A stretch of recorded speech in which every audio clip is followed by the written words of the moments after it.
کے اندر اپنی ذمہ داریوں کا احساس کر۔ ایک طرف تو پورا مغرب اور جو ہے وہ بھارت تک ہم دیکھتے ہیں کہ مختلف قسم کے انداز کئی اشروں سے لوگ جو ہے معاذ اللہ آقا کریم علیہ السلام کی اہانت کر جاتے ہیں اور ہم بے بسی کی تصویر بنے رہتے ہیں۔ اس پر بہت کچھ کرنے کی ضرورت ہے، لیکن جو میں اور آپ اپنے ایمان کی حفاظت کے لیے اور اپنی آخرت کی تیاری کے لیے کر سکیں، مجھے اور آپ کو اس پر عمل پیرا ہونا ہو، عملاً کوشاں ہونا ہو، اپنی زندگی کو سر سے لے کر پاؤں تک سانچہ اسلام کے اندر ڈھالنا ہو اور آقا کریم علیہ السلام کی سیرت کو ہمیں اپنانا ہو، معاشی طور پر مضبوط ہو کر سائنس اور ٹیکنالوجی کے اوپر دسترس حاصل کر کے دشمن کی آنکھوں میں آنکھیں ڈال کر بات کرنے کا ڈھب اور اسلوب اور طریقہ اس وقت حاصل ہوگا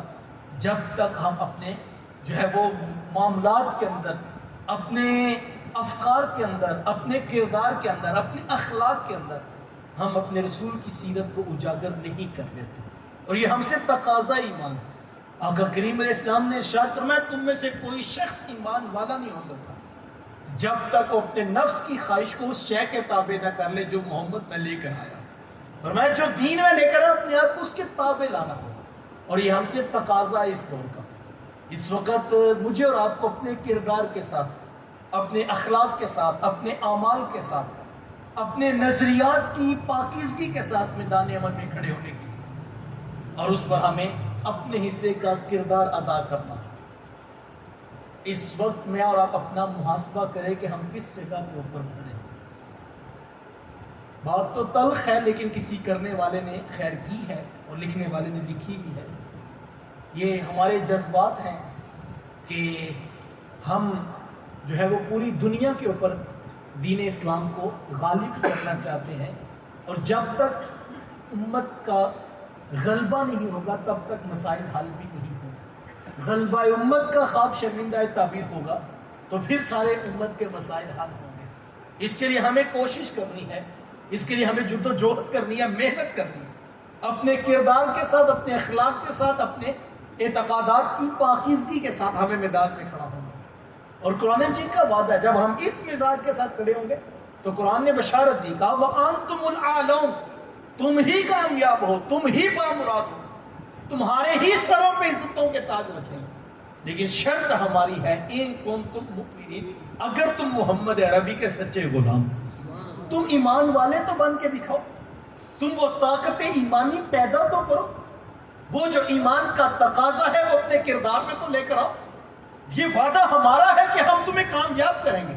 ہم تمہیں سرفراز کریں گے، تمہیں بلند و بالا مرتبے میں بٹھائیں گے، لیکن شرط ہماری ہے کہ تم بھی تو محمد عربی کے غلام بن کے دکھاؤ۔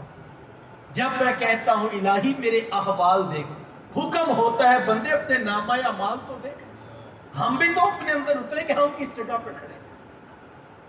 کردار کے حوالے سے ہم کس جگہ پہ کھڑے۔ کسی سنانے والے دوست نے بات سنائی کہ ہم جو ہے وہ ننکانہ جب گئے تو سکھوں کے گردوارے میں داخل ہونا چاہا، اور خیال یہ تھا کہ وہاں کے مذہبی رسومات ان کے انداز دیکھیں گے۔ تو وہ شخص کہتا ہے جیسے میں داخل ہوا تو میں نے جوتا اٹھا کر کسی جگہ رکھنا چاہا تو ایک سکھ دوڑتا ہوا میرے پاس آیا اور اس نے میرے ہاتھ سے جوتا لے کے نیچے رکھا اور اس نے کہا کہ آپ خیریت سے جائیے، یہ سکھوں کا گردوارہ ہے، یہ مسلمانوں کی مسجد نہیں۔ جب میں کہتا ہوں الہی میرے احوال دیکھ، حکم ہوتا ہے بندے اپنے نامہ اعمال تو دیکھ، ہم بھی تو دیکھیں ہم کہاں کھڑے ہیں۔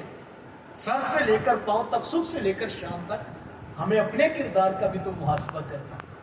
فرمایا کہ اعمالکم اموالکم، تمہارے اعمال ہی تمہارے حکمران ہوتے ہیں۔ ہم اگر اپنے اعمال کی تصویر دیکھنا چاہیں تو ہمارے سامنے ہے، کیا حال مچا ہوا۔ تو مجھے اور آپ کو عملاً اپنی زندگیوں کو بدلنا ہوگا۔ وہ دین جو میں پوری دنیا پہ نافذ کرنے کا خواب دیکھ رہا ہوں،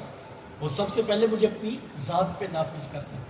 وہ سب سے پہلے مجھے اپنی دکان پہ نافذ کرنا ہے۔ آج ہم دیکھیں کیا ہم اس بات پہ مطمئن ہیں کہ ہم سچ کے ساتھ کاروبار کر رہے ہیں؟ کہ ہم اس بات پہ مطمئن ہیں، 100% ضمانت دے سکتے ہیں کہ ہم جو کما رہے ہیں وہ 100% حلال کے ذرائع سے ہے، اس کے اندر جھوٹ کی ملاوٹ نہیں ہے؟